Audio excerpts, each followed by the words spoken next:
Ben, continuamos entón coa intervención de Mónica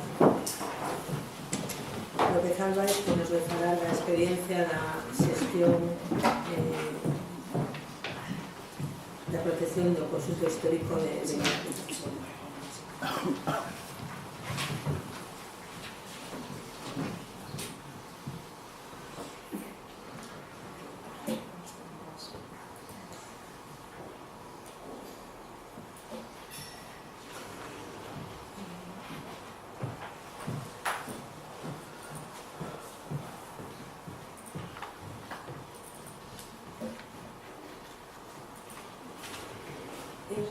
Quería comenzar salientando fundamentalmente a importancia do casco histórico de Ribadavia e o excepcional valor patrimonial, cunha orixe que algúns historiadores remontan hasta a época castrexa.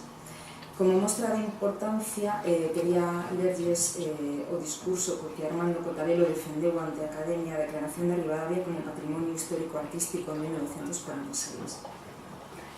De las opulencias monumentales del pasado, cuya progresiva merma resarce en modernas construcciones no siempre acertadas, quedan a la villa abundantes vestigios en portadas, columnas y ventanales, en caserones burgueses y nobiliarios, en la traza general de sus calles y de sus plazas, en insignes edificios venturosamente conservados que le prestan fisonomía propia y marcado sabor de ciudad.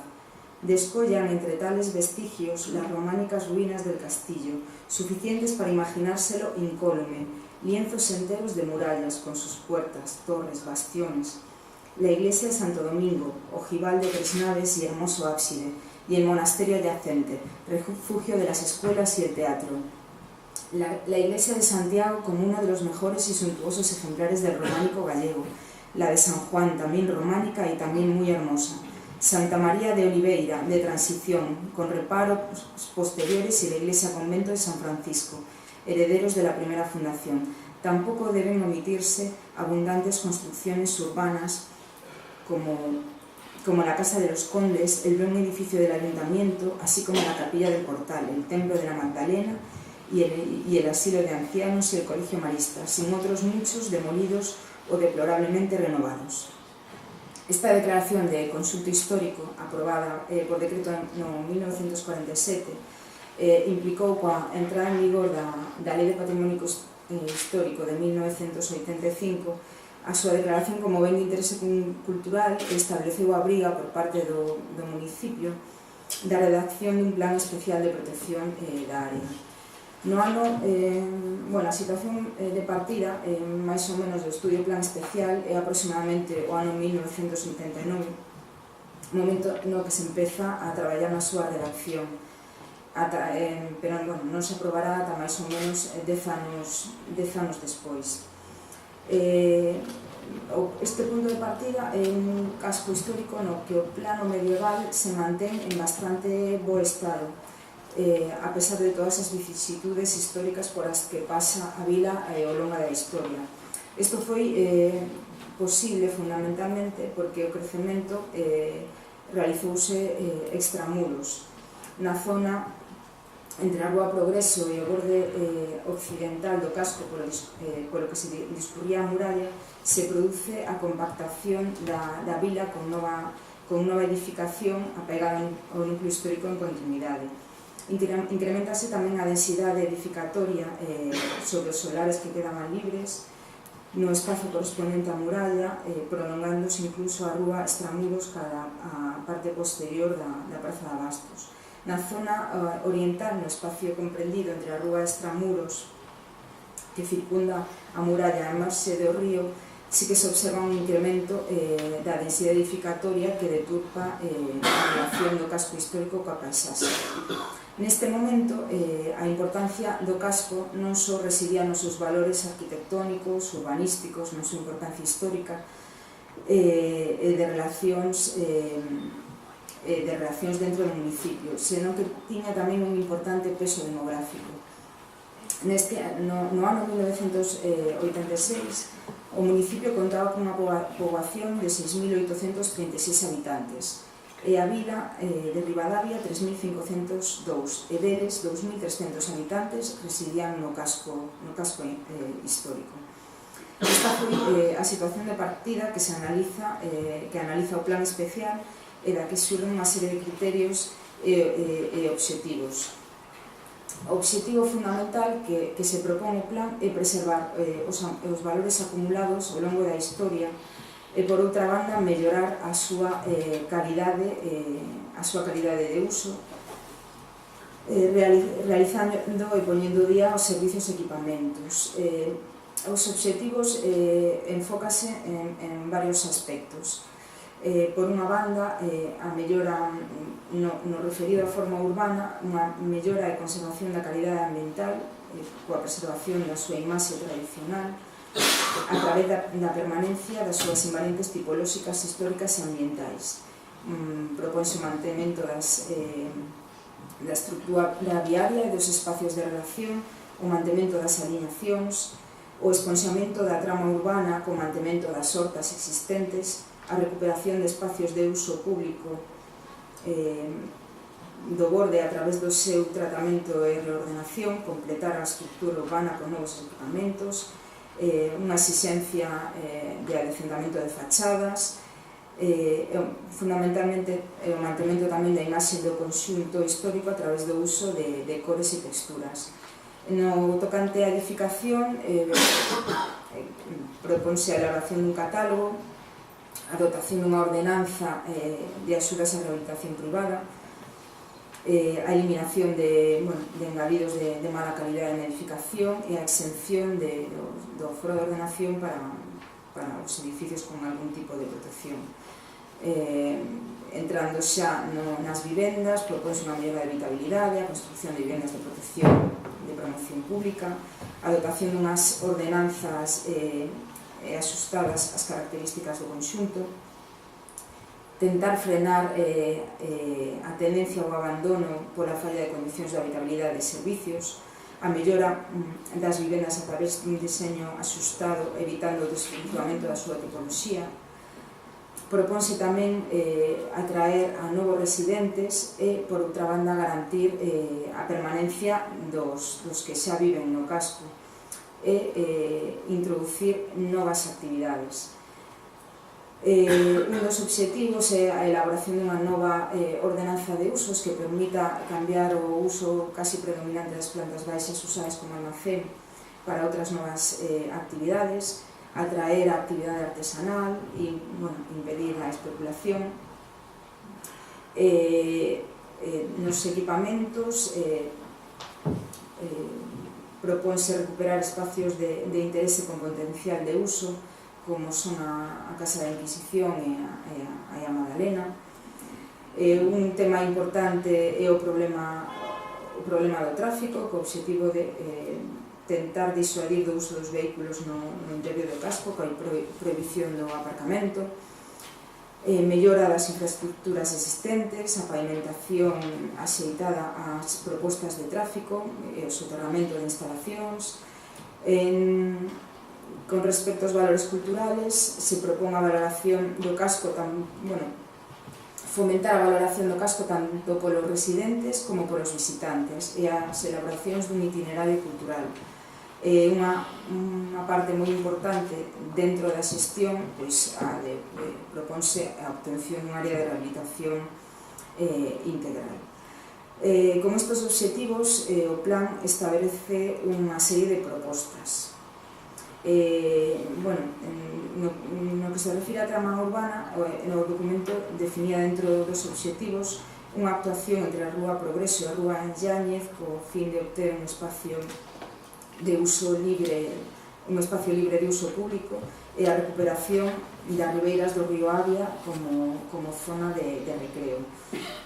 Incorporar as hortas da Igrexa de San Xoán como un espacio libre tamén de uso público e o tratamento da praza de Buxán. No tocante a edificación, elaborase un catálogo de fichas, algo similar ao que vimos antes co plan especial de Ourense. Nas vivendas se considera as intervencións na mellora da habitabilidade das mesmas como algo prioritario para o objetivo de evitar o abandono do casco e fomentar a súa revitalización. Un dos obxectivos tamén é a intervención pública de rehabilitación de vivenda e a delimitación dun ARI, como xa falamos, como proposta máis importante. No objetivo de recuperar poboación, pois un pouco vencellase o resto das actuacións como necesarias para esa recuperación da poboación. Se establece unha nova ordenanza de usos e se sinala a iniciativa pública como o motor para esa ordenanza de usos, engadindo novos equipamentos no que sería o conxunto.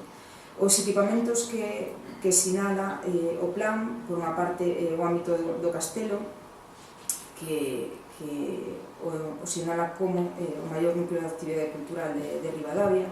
Propónse a Igrexa da Magdalena como sala de exposiciones e auditorio cuberto, un centro de día na zona extramuros que xa é existente, e a obtención dunha zona verde de uso público na horta e praza de San Xoán e na rúa Cervantes e Salgado Moscoso, e as recuperacións das marxes do río Avia, a supresión do aparcamento na Praza Maior e o tratamento da zona verde en torno ao mosteiro de San Domingos. Como proposta de tráfico, a peonalización do casco, reducindo o tráfico mínimo imprescindible, proposta de aparcamento para residentes fora do casco, nunha zona frente ao cuartel da Garda Civil, a reforma da Rúa Progreso para aloxala da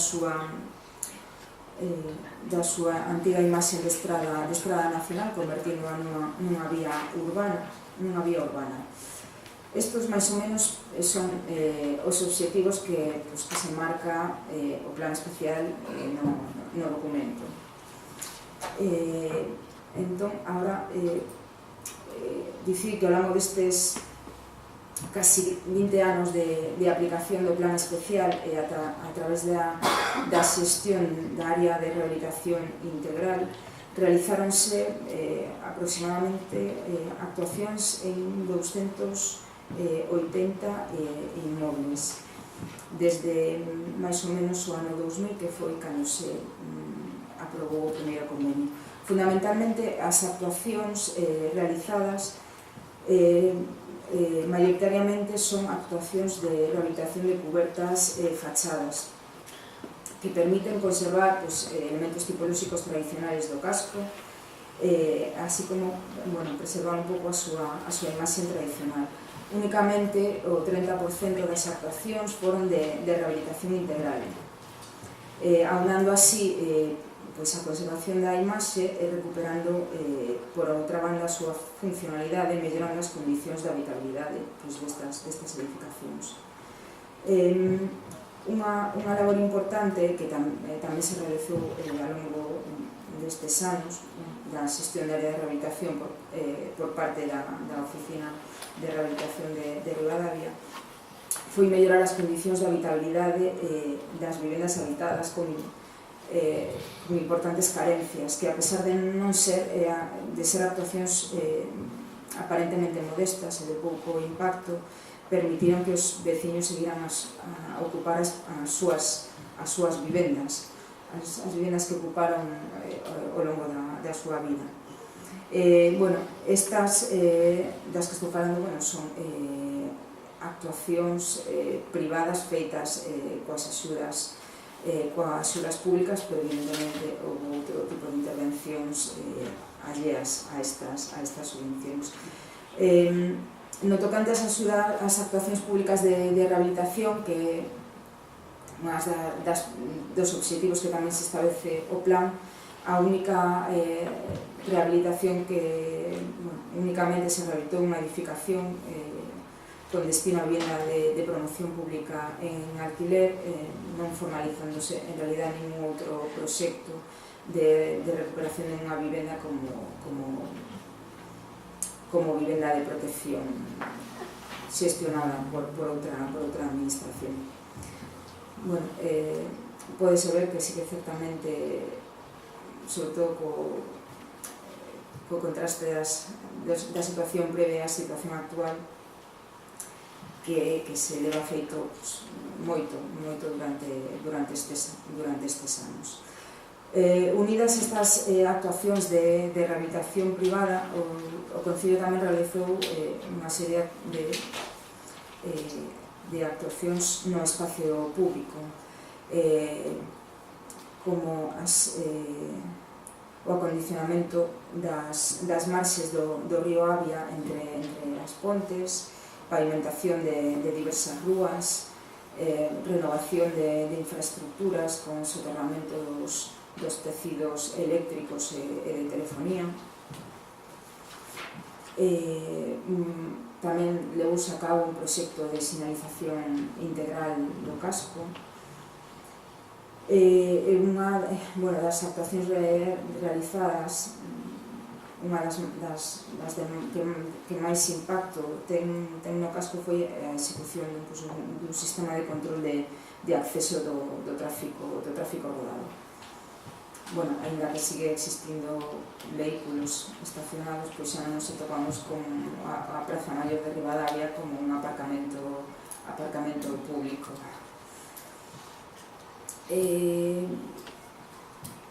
A pesar deste importante traballo desenvolvido ao longo destes anos, das intervencións realizadas, a despoboación do casco faise patente, así como a cantidade progresiva de edificios en estado de ruína. Por tanto, a conclusión é que resulta inviable a conservación dun casco se non hai persoas que o habiten. Os cascos históricos van máis alá do concepto tradicional de monumento. Ao fin e ao cabo non é máis que un tecido residencial que persiste ao longo da historia, persistiu por un motivo, porque se seguiu usando. Por tanto, no momento da elaboración dun plan especial é esencial plantexarse a importancia de conxugar a protección do patrimonio coa funcionalidade, que neste caso vai unida necesariamente a habitabilidade e a accesibilidade. O plan debe ir máis alá dunha análise e valoración de fachadas. Debe deixar de ser un catálogo de fichas de protección que únicamente potencie unha imaxe esquecendo o uso e que provoca a creación esencialmente dunha bonita escenografía. Debería profundizarse no estudio do parcelario, da súa evolución histórica, introducindo a variable do uso como un condicionante importante na súa análise. Os espacios interiores das pouzadas é outro elemento esencial a valorar, por ser espacios libres que permitirían son espacios libres que o seu estudo en conxunto permitiría mellorar as condicións de iluminación e salubridade deses interiores e melloraría aparte as súas condicións medioambientais. Outro punto esencial na conservación do casco é como xestionar os seus bordes. Neste momento, Ribadavia conta con unhas normas subsidiarias totalmente obsoletas, polo que dificulta moitísimo xestionar os espacios do seu entorno. Por tanto, é moi importante que a vila dispoña dun plan xeral que permita planificar estes bordes para a creación de novos equipamentos e zonas verdes vinculadas ao casco. Incluso este obxectivo de crear estes aparcamentos disuasorios sería un tema necesario que debería abordar o plan xeral. A conclusión fundamental a todas estas reflexións é que a mellora do hábitat é esencial para a conservación.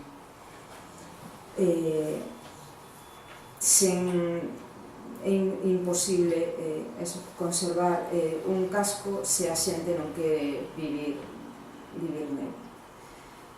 Por eso, a pesar de dispoñer dun documento urbanístico elaborado dun xeito riguroso, cuns obxectivos claros e unhas ferramentas axeitadas, para poder acadar isto non é suficiente isto non é suficiente para a conservación do conxunto histórico.